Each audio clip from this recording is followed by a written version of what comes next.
Unless we discuss seriously the role of money in politics and agree to return to value-based leadership, we will continue watching things go wrong without any cause of redress.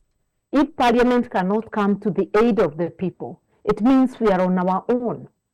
A very sorry situation.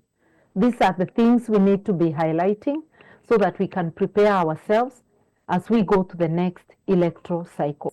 Indeed, they are impeachable where you have a parliament that is functional. But our parliament has been reduced to a lapdog instead of watchdog. Wow. It's very difficult.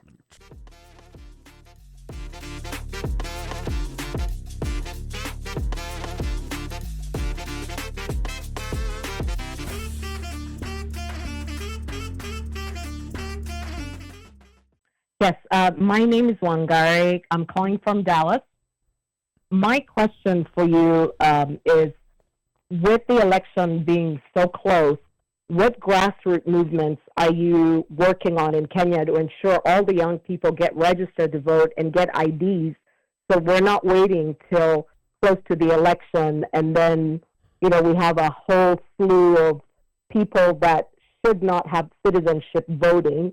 The other second part of my question is, with what you just discussed with corruption and trying to get rid of that, what plans will your government have to hold the people accountable? Because we can address the corruption, but if we're not holding them accountable for all the people stealing money, and we've got all these cases coming out, what plans will you put in place to ensure an audit is done, especially for members of parliament, because their pay doesn't match with the wealth they get when they get into power? What are you going to do to curb that, to ensure that government resources are not being stolen and all the citizens are benefiting from what rightfully belongs to them? Thank you, Wangari. That's my question. Okay, thank you, Wangari. Let's go to this. I think we should just take the three callers. Yeah. Let's take all the questions. Yeah, and then she'll answer them at a go. Yes. 9503. Thank you for calling the One Mic Show. Name and where you're calling from, and please make your question brief. One question. It will be brief. My name is Jacobo Simba, and I asked about the policy. And I have to say, kwanza habari yako mheshimiwa. I have to say that mheshimiwa gave me a political answer that was juju too. So my question and follow-up to the question is, you mentioned about the economy. I'm talking about a policy. So usiniambie kwamba, let's join a party and build a party from the grassroots. No, because that's not a good question. We're looking for leaders now. Kenya is awake. We're looking for leaders who can answer a question about a policy. So what kind of policy do you think you will institute in your leadership if you are chosen? Asante sana. Thank you. Thank you, and Jacobo. 8264. Name and where you're calling from and your brief question.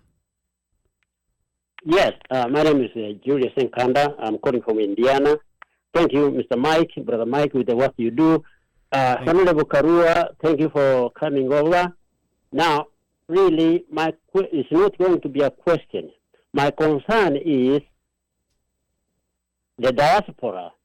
As we stand, I believe we should be offering solutions to the leaders who are receptive to change. And in this case, asking questions for those who have been in this country, we know what the solutions can be. My offer is, if we can unite here in the diaspora, Mr. Mike, with your show, uniting the people here, then we align to those leaders who are receptive to change. We can change things over there. Kenya has never been in such a low point as it is now, where leadership is only immersed in theft and destruction of the economy. Our resources in Kenya can support our people. They have been driven into poverty because of poor leadership. So for Mother Karua, Honorable, to have come here, we need to find ways, Brother Mike, and probably we'll connect more, through Brother Jimmy Onkangi, to see that we have really come up with a strategy on how to support leadership in Kenya collectively from here. There is power in the diaspora. Okay. So this issue about asking Mother Karua about what she can do, it should be like, what can we do to help her, support her? So that's all I can say, Okay. that let's work closely with the leaders so that we can make change in Kenya.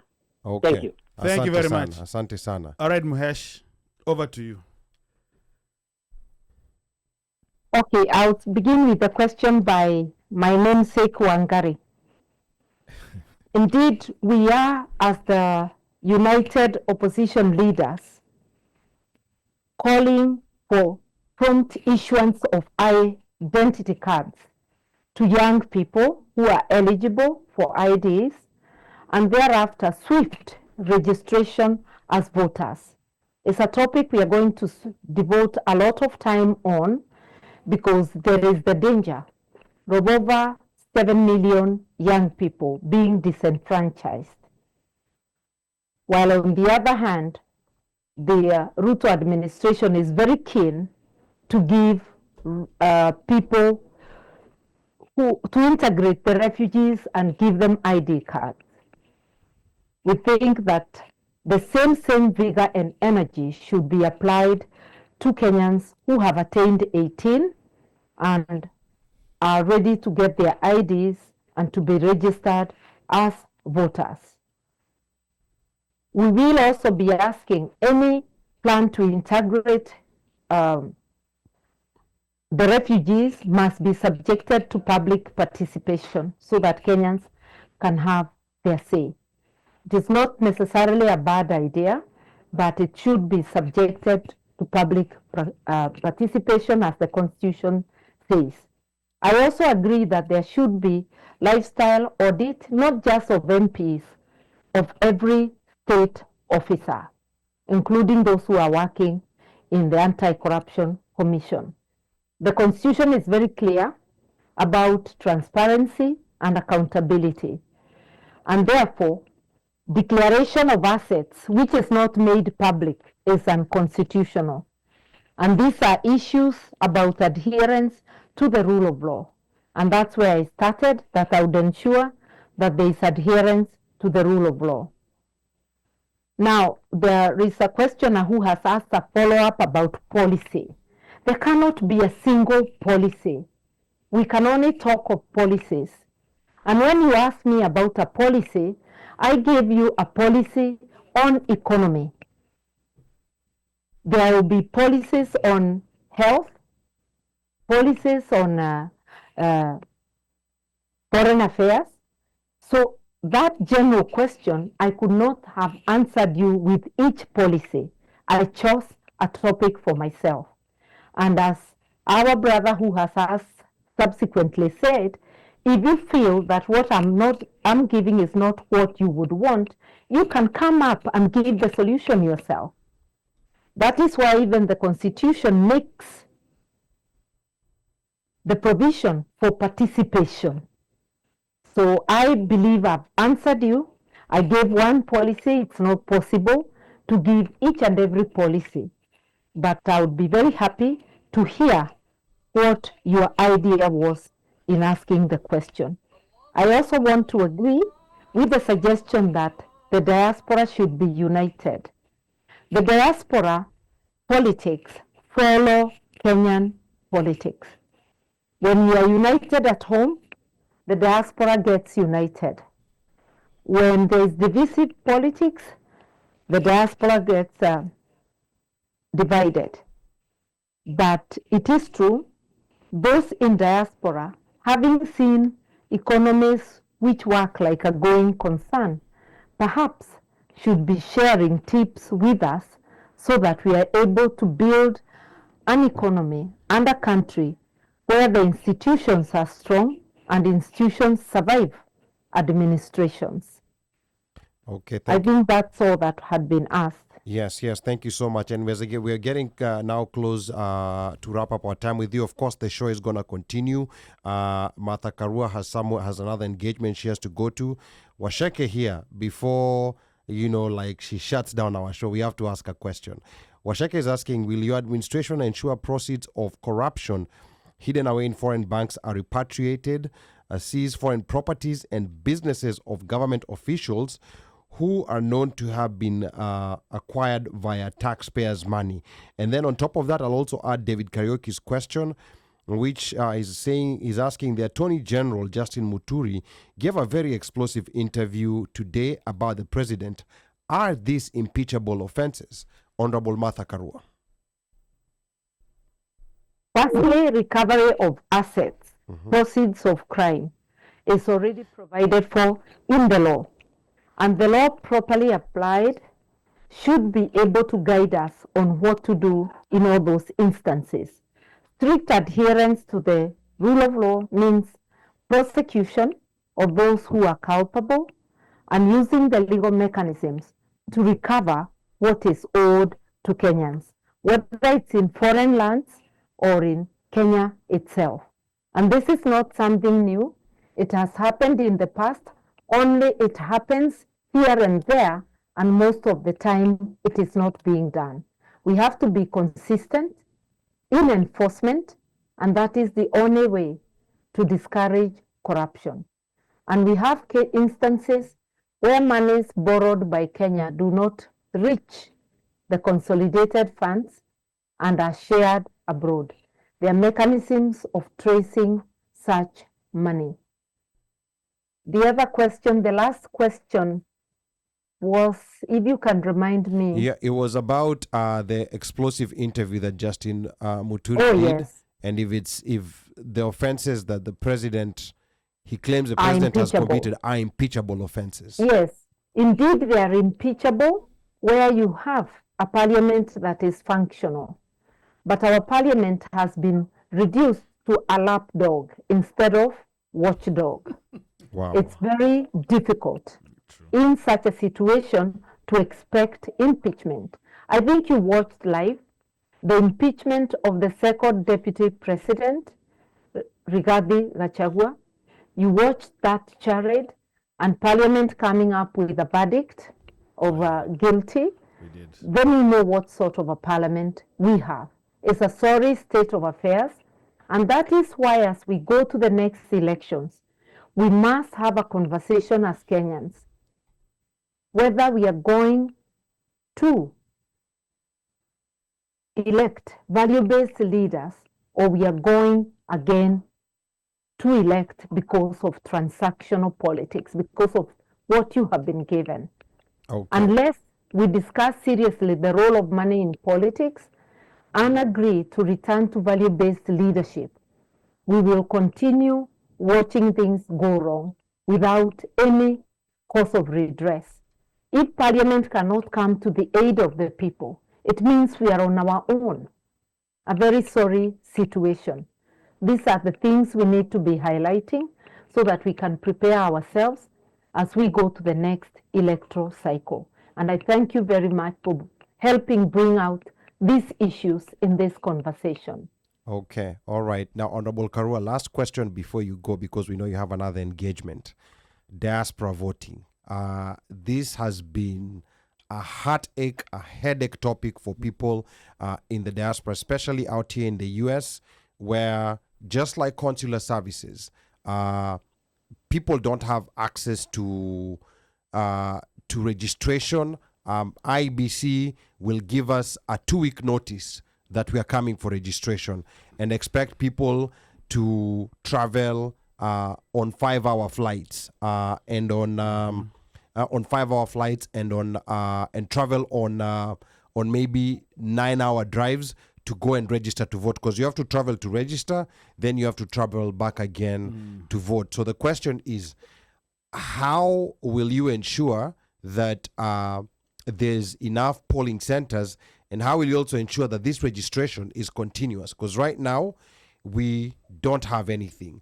We will wait until it's close to election, then IBC surprises us again. This issue was recently raised to me by the diaspora in another interview last week. And my view is that although my party doesn't have members in parliament, in the united opposition we have parties like WIPA, DAPK, and Jubilee, the Uhuru faction that have members. And I am aware that there are 2 petitions by the diaspora in Parliament regarding voting. And we agreed, I've already spoken to my brother Kalonzo Musyoka and DAPK leader Eugene Wamalwa, that they'll get their members to follow up those petitions. So even before we go to a new administration, we are going to collectively see what we can do to get the IBC as soon as it is formed to reconsider, making it easier for diaspora to register and to vote, whether by way of mobile voting registration centers and voting centers. But my administration would sit with the diaspora because the wearer of the shoe is the one who knows where it hurts, so that we get the ideas on what needs to be done, how to do it, to ensure that we lighten the burden of the diaspora when it comes to registration and voting. We should not only be happy and commending the diaspora as a country when we are receiving your remittances. We must make life easier for you, renewal of passports, registration as voters, and voting, and all other services that the diaspora deserve. Okay. One last question before you go.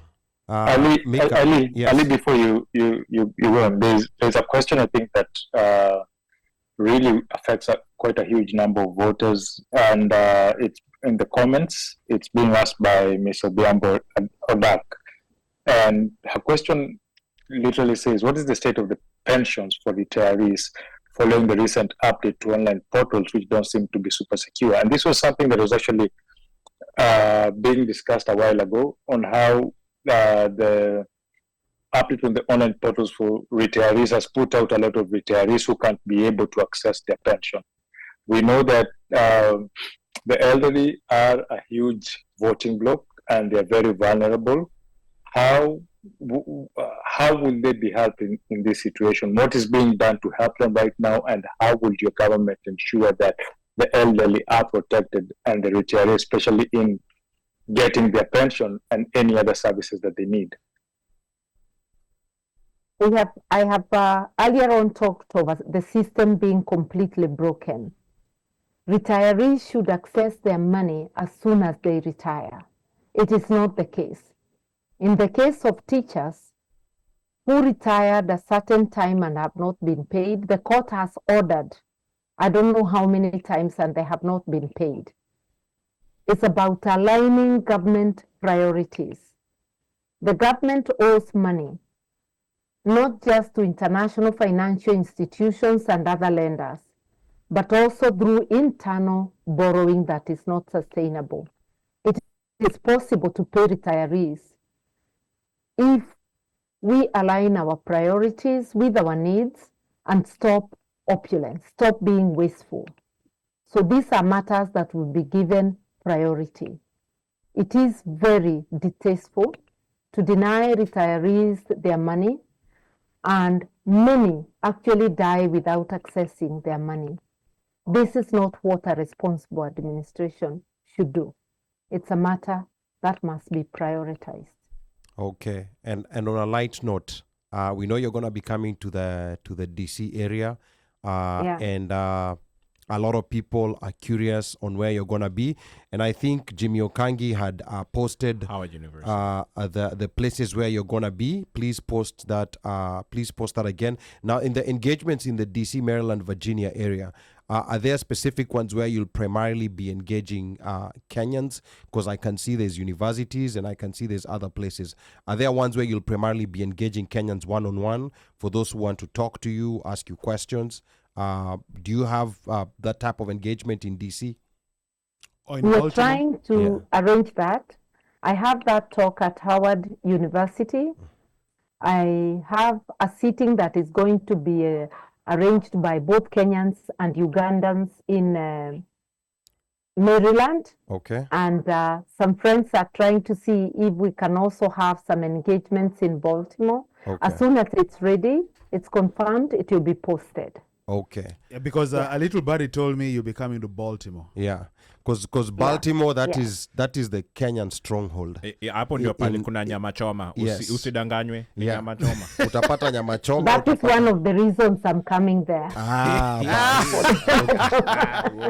All right. Asante sana, Honorable Martha Karua. We look forward to seeing you. And thank you so much for taking your time to have a conversation with us. And we look forward to seeing you when you come to the DC area. And then you'll also be heading to Georgia, Atlanta, Georgia. Is that correct? It's correct. And thank you so much for having me and for understanding that my time is under pressure because I'm here for a very limited time. Okay. Asanteni sana. Asante sana. Yeah. Thank you very Okay, much. bye. That was Honorable Martha Karua, live from Boston, Massachusetts. She will be coming to the DMV. She will be going to Atlanta. And I'm not sure if there's any other places, because so far I've seen DC, Maryland, Virginia, maybe Delaware, and Atlanta, Georgia. So let me bring this back to the studio, and apologies, we tried our best. We were not able to reach all the comments, but we appreciate all those people who are asking questions here. Yeah. The time we had planned for a 3-hour show. Yes, I think maybe in her mind she was thinking 3 hours, but once you get to doing it and talking, so again ni vile pia alikuwa na commitment. Yeah, and then also I think most politicians in Kenya are used to doing shows that are maximum of an hour. Yes. Even if they're going to like a 3-hour show, they will do an hour, and then the next hour there's someone different. Yeah. But this is the new format. This is the new format. If you look at even the last presidential elections in the US, one of the mistakes they say Kamala made was she did not go to, like the long form content type of platforms. Oh, absolutely. Yeah, she missed out on that. But anyway, back to this Omosh Fire. Sasa tushambuliwe sasa. Yes, Omosh Fire. Tuanze na wewe, like what was your take on what Martha? You started very direct with her, and you asked her whether she's gonna be running for office in 2027. Yes. So, but what was your take on the president. overall interview? The overall interview to me, I thought went well. I wish there were some things that she could have, and I think I could feel it wasn't Pablo who asked. Who was it? Who? Jacobo went for the jugular. Yes, straight. And I understand where he's coming from, because she's been part of Jacobo ni yule msewa, I want it right now. I want it right now. I don't blame him. She's been part of the political class and process since 1980 down. So basically, in essence, what he was saying is that by now you should be able to tell me and pinpoint what your economics policy structure is looking like, not that you're going to have one. You understand what I'm saying? And that's where, and so it would have been nice for us, and I think people in the diaspora like to have exact things, meaning you have it laid out, and you lay it out to us, and you spell it out, and not in political speak, but in actual black and white. This is exactly what I'm going to do. I will go and I will get one Mike, who is my economic advisor, and he's going to come in, and we will do A, B, C, D, and this. So those are the things that people in diaspora want to know. Just so having a general way of answering questions is it's good political speak, sounds very nice optically, but it does not tell me or sway me if I am about to go vote now. Yeah, I mean, I see your point. I also see Jacobo's point. Jacobo is totally unimpressed. Jacobo says such a poor show from the Mkubwa. Jacobo is totally unimpressed. I see. And there's also the other thing you have to remember. There's underlying frustration with us, A, in the diaspora, B, people who have had to watch the whole Gen Z movement and watch loved ones passing away and all these abductions and so on and so forth. And they, as the opposition, somebody would say that I didn't see you fighting or crying or screaming loud enough. Yeah. And now that you're out in Siberia, political Siberia, you're now crying wolf. Yes. You know what I'm saying? Yeah. And so somebody looking at it from that perspective will be like, I'm extremely frustrated. In fact, you should sit down and let somebody else come. But I think what I was getting from what Martha was saying is the system is so broken. Yes. You can't start, like, it's like a car is falling apart. Huwezi kuanza kusema nataka kuangalia radiator fluid when everything else is falling apart. And I think that's what Honorable Karua was coming at. Like, it is so broken that a structure, first of all, needs to be put up. We need to get things together, at least for the engine to start. Because one angalia radiator, the engine can't even start. But again, it goes back to the whole point of, we understand that it is a broken vehicle. So you're either going to use that vehicle and fix it, or you're going to get a new one. Yeah. Mmemaliza, naweza ingia? Hapana, wewe kwanza. Hapana, wacha no. Wacha unajua nini? Haya, ingia. Mika man. Ingia Mika. Hapana, unapiga hapa lip service mingi uongo. Umepewa flow bwana. Twende kazi Mika. Go ahead. So let's go back to this. I'm quite amazed. I'm quite amused hapa nikisikia Omosha akidemanda ati sijui more emphasis on how you're speaking, how you're doing. We are in a country whereby we voted somebody who said he has a figment of an idea on how he's going to implement some policies. Who is we? Trump. Who is we? We. Huko America, huko Nigeria. I didn't vote for him. Mimi nimekuambia, you were trying to explain how, and we have Kenyans who are diaspora people who voted for him with his figments of idea. So don't try to put everybody in a position of like demanding nini. And then let me bring you back to home. When Sifuna was here, Okukuna demand such answers. But Sifuna never. You were quite okay with the lip service you were serving. Sifuna never said he was running for president. Hakuna cha running for president, but Sifuna was in representation of the guy who was going to make a handshake. No. So no. At that point, we did. Wacha Mika malize and then Why are you shook? I'm not shook. I'm just saying that you're demanding of a presidential candidate is totally different from somebody who is not presidential. It doesn't. Do you know a secretary general of a party actually speaks more than a presidential candidate? Mimi nimekuwa uongee. Si wacha nimalize. Sasa wewe ushasema ni wewe umenishow, sikia umenishow. Wacha pia mimi nikushow. Ni show. Aya. Basically, a presidential candidate stands on a political party. It doesn't matter how much the presidential candidate wants to sell. He will sell majority of what that political party requires for them to sell. So, hawezi kuja kuniambia Sifuna akikuja hapa kupiga lip service, atatuambia vitu nusu ati we can't hold him accountable because he's not a presidential candidate. And listen, right now, Martha Karua has just declared interest in the presidential ticket. She's not a presidential candidate right now. So yeye ni raia kama mimi na wewe. Hata wewe unaweza muasi wote kwa president kesho. Na ule jamaa alikuwa hapa alikuwa anasema atakuwa kuna jamaa tunafaa kusponsor kwa president. Anaitwaje? Ni Kimani. Kimani wa Baltimore. Andrew Kimani, shout out. Yeah, so tuko sawa si wote. So we cannot start saying here that's actually being hypocritical because the type of answers. Yes, it's true. The media has changed. Our media has changed. It's true, media has changed. But we cannot start being here hypocritical and demand answers from people and then don't demand answers from other people.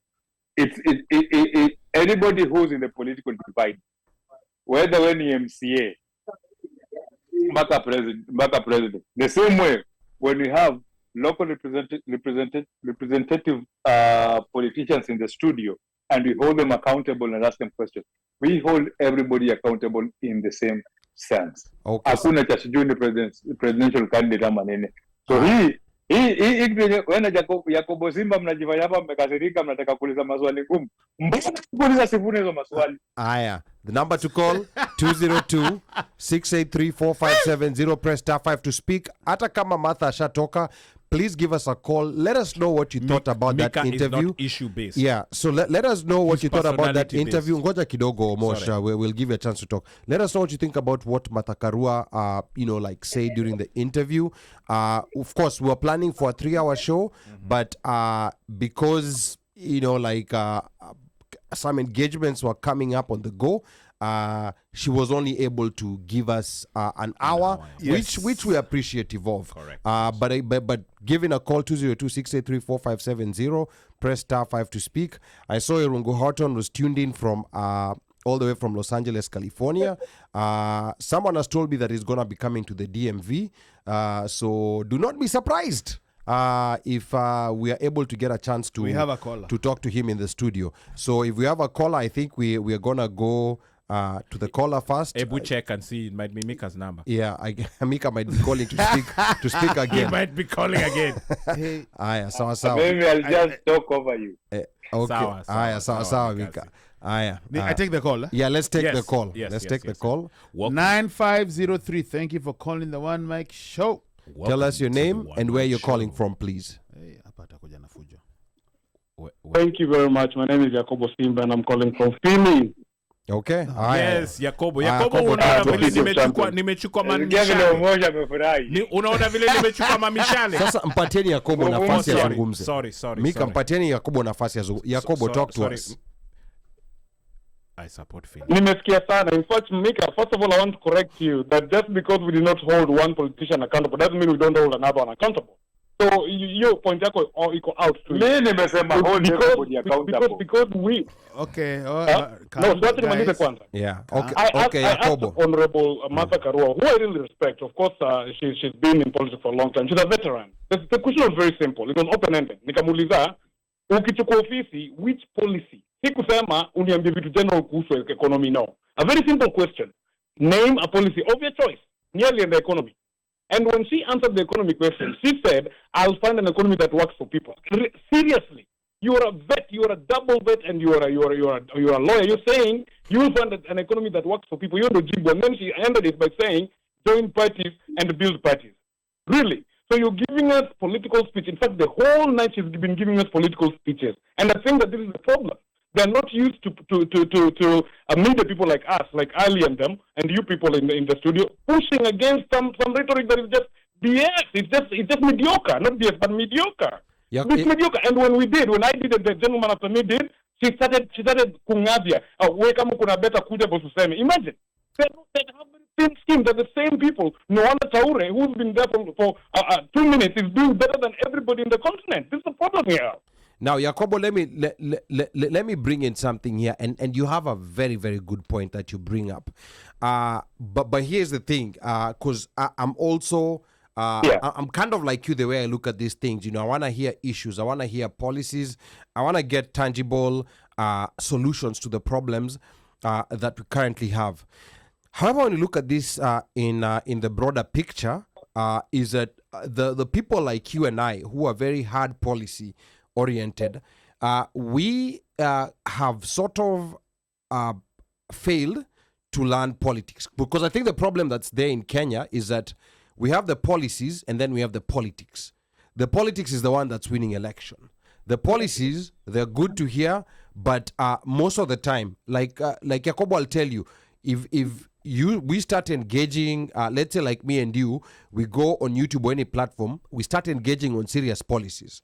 Tutapata 10 views. But if we go and we start engaging on siasa ya ukabila, ya matusi, you know, like these things that are said in political rallies, we're gonna get so many views. And I hate saying this, but unfortunately, we need to have an electorate educated, because what's moving the electorate is this exciting stuff. Because look at the way Zakayo is repackaging himself. Look at the way he's repackaging himself, going to different parts of the country, getting people coming to his rallies, and you're even seeing people even starting to change their minds. So I think we need to find a balance where, because I think you know, like having followed Martha for a long time, I think she's in the dilemma of where she's she's very good at policy. She's a lawyer. She's been in parliament. But I think she has the dilemma of when I speak, if I speak too much policy, how many people are going to listen to me? How many people are going to follow me?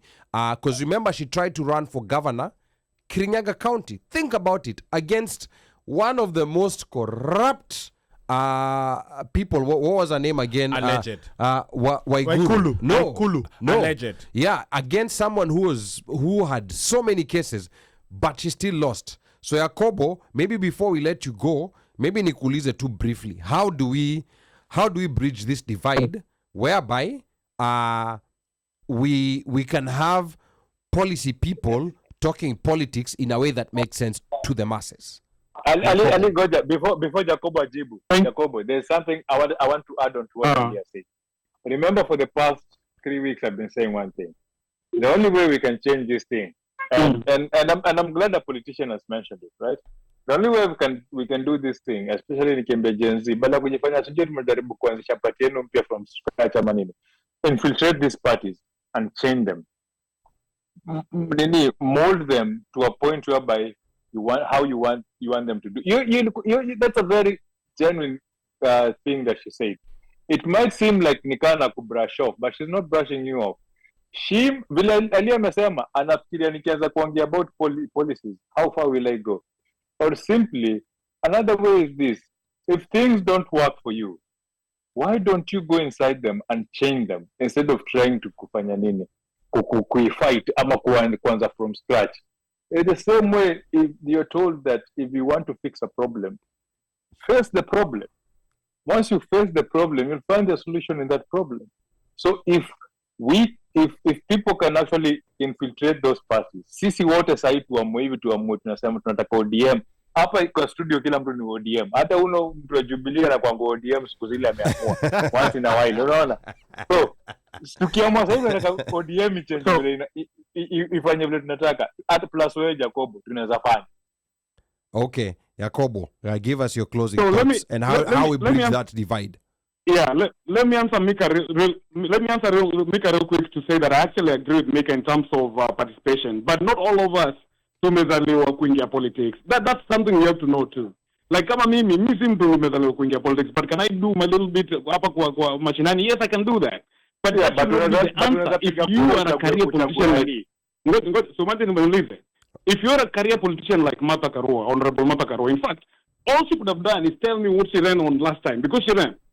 But all that, and this how can change it today, because we have more unemployment, we have this, we have abductions. Sasa you don't kama kiongozi, kwa sababu you already have a blueprint. You had one last year, so you just say the same thing you had last year. But a caveat here is that we're running on more than one party, and we are going to change things. So this is just really preliminary. Na hii napiga tu story na marafiki zangu. Simple, amenijibu. But you only asked a question about how do we reconcile the two. There's an easy example. Right now, if Babu Owino runs against Martha Karua, Babu Owino wins that thing easy.